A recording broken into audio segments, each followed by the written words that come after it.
Assalamualaikum warahmatullahi wabarakatuh. Saya, Vera Oktavianti, akan menjelaskan tentang wawancara. Pengertian wawancara. Wawancara merupakan satu metode asesmen yang digunakan untuk mendapatkan data tentang individu dengan mengadakan hubungan secara langsung dengan informan atau face-to-face relation. Komunikasi berlangsung dalam bentuk tanya jawab dan dalam hubungan tatap muka. Wawancara dilakukan untuk dapat menangkap pemahaman atau ide, tetapi juga dapat menangkap perasaan, pengalaman, emosi, dan motif yang dimiliki oleh responden.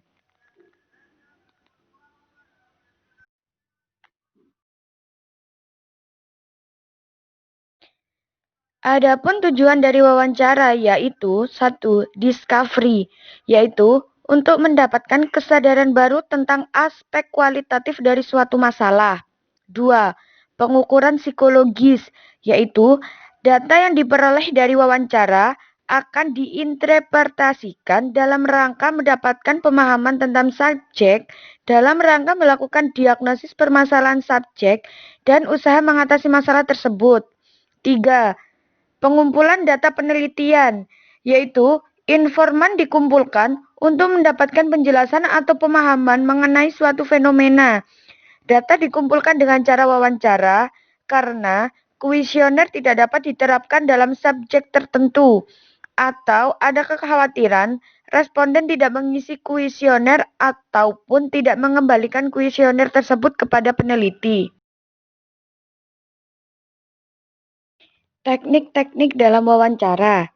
Berikut ini beberapa teknik yang diajukan oleh Darley, yaitu satu, dalam wawancara, konselor tidak memberikan ceramah, artinya konselor terlalu banyak bicara, sehingga telah menyita hampir seluruh waktu pertemuan dengan klien. Hal ini akan menghambat klien berbicara. Klien itu bersifat pasif sebagai pendengar.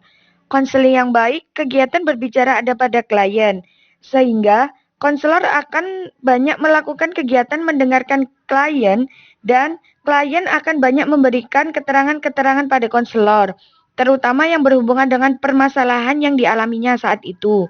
Dua, dalam berbicara, konselor menggunakan kata-kata sederhana, berarti kata-kata itu dapat dicerna oleh klien, dapat dipahami dan dimengerti.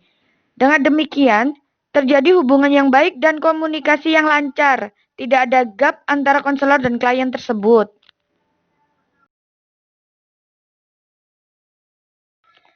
Tiga, dalam wawancara, konselor harus merasa yakin bahwa informasinya diperlukan oleh klien. Berarti mempunyai keyakinan bahwa dirinya diperlukan dan pertolongannya sangat dibutuhkan. Keyakinan itu akan menjadikan konselor mantap dalam memberikan bantuan pada klien. Maka, konseling yang efektif adalah apabila klien secara sukarela, rela datang sendiri pada konselor untuk meminta bantuan. 4. Konselor merasa sikap klien dalam menyelesaikan masalahnya. Hal ini berarti adanya perasaan empati dari konselor-konselor memahami diri klien dan klien mengerti bahwa konselornya harus memahami dirinya. Tahap-tahap dalam wawancara, yaitu satu, opening. Dalam opening terdapat beberapa poin, yaitu A. Memotivasi subjek wawancara. B. Melakukan raport. C. Memberikan orientasi tentang tujuan dari wawancara tersebut. D. Menetapkan waktu pertemuan. 2. Body. Dalam body terdapat beberapa poin, yaitu A. Menggali permasalahan. B. Mengarahkan jalannya wawancara. C. Menerima subjek apa adanya. D. Melakukan guide wawancara. E. Menentukan taraf keakraban antara pewawancara dan subjek. Nomor 3 yaitu closing. Dalam closing terdapat beberapa poin, yaitu A. Memberikan kesimpulan. B. Memberikan penghargaan terhadap subjek. C.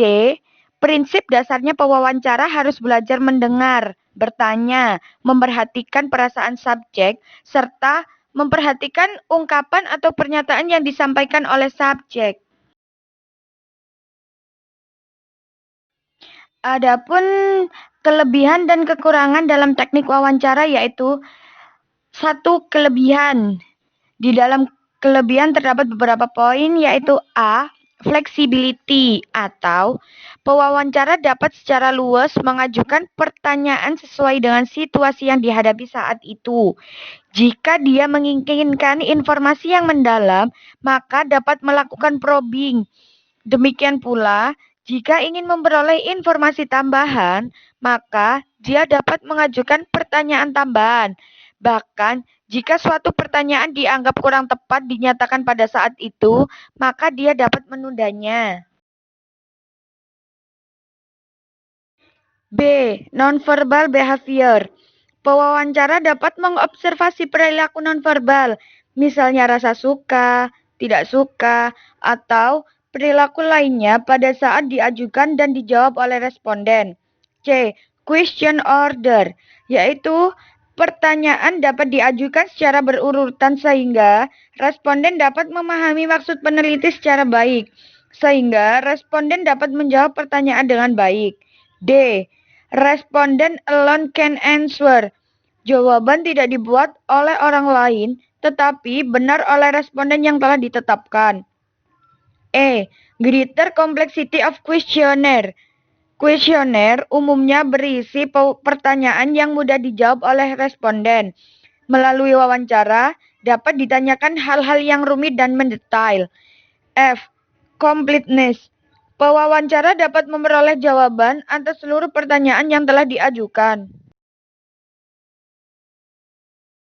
Sedangkan untuk kelemahan dalam wawancara yaitu A.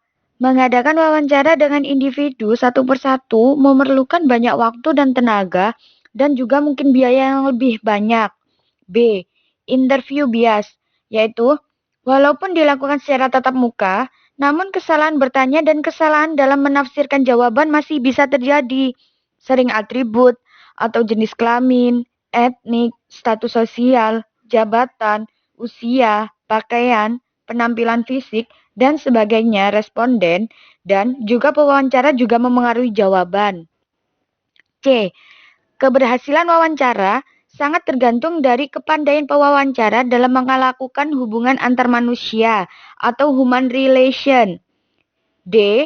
Wawancara tidak selalu dapat pada kondisi-kondisi tempat tertentu, misalnya di lokasi-lokasi ramai dan lokasi-lokasi yang terdapat keributan. E. Sangat tergantung pada kesediaan, kemampuan dan keadaan sementara dari subjek wawancara yang mungkin menghambat ketelitian hasil wawancara. F.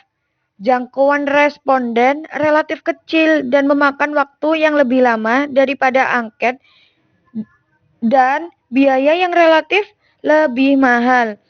Sekian, terima kasih.